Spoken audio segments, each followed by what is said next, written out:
Welcome back to another technical deep dive here in the debug zone.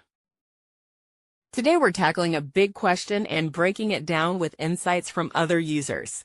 Hopefully this clears up some misconceptions and helps you get the answer you need. So buckle up, stay a little curious, and let's jump right in.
And that's a wrap.